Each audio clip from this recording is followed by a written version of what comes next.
Hey, good morning, everybody. So I wanted to show you another kind of fun technique for activating the pages in your sketchbook.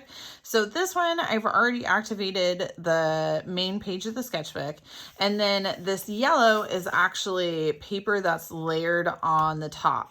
And I want to show you how to do this. You could do this with stickers. You could do it with, a paper that you've printed out. From printing.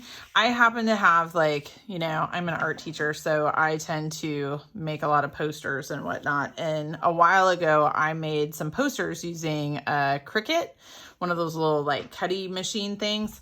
So I have all these random extra paper with letters cut out. And I was like, oh, those look amazing.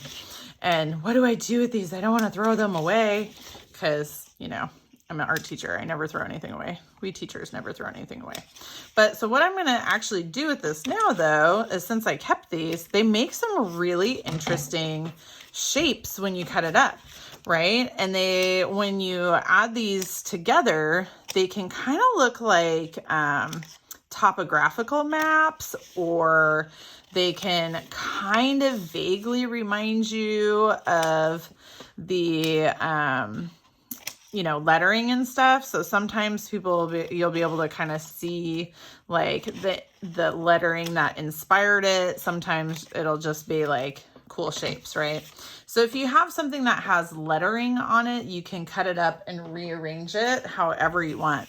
But so for me, I just cut up a bunch of stuff, and now I'm going to kind of lay it out on my paper and decide how do I want to add this. Now I could add it onto a plain paper like this one, or if I already have another paper that started to get activated, I could add it onto there too. But for right now, I'm just going to kind of be let me lay stuff out.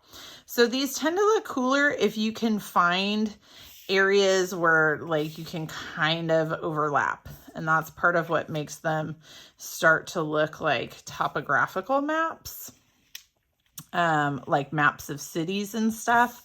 Because once you start adding all these extra little bits in, they start looking kind of like roads and stuff. Right. So a lot of this is just kind of spending some time using your creativity to kind of see what you think looks nice.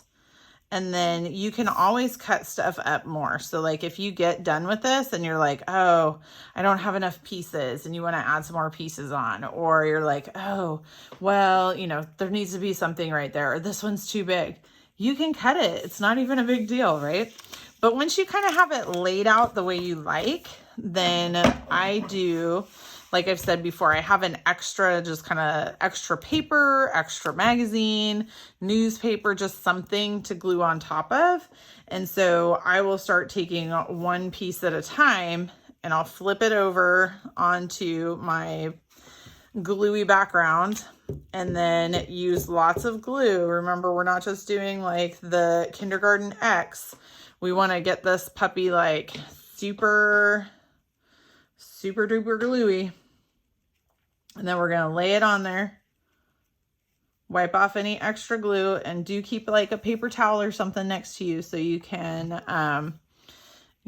wipe your fingers off.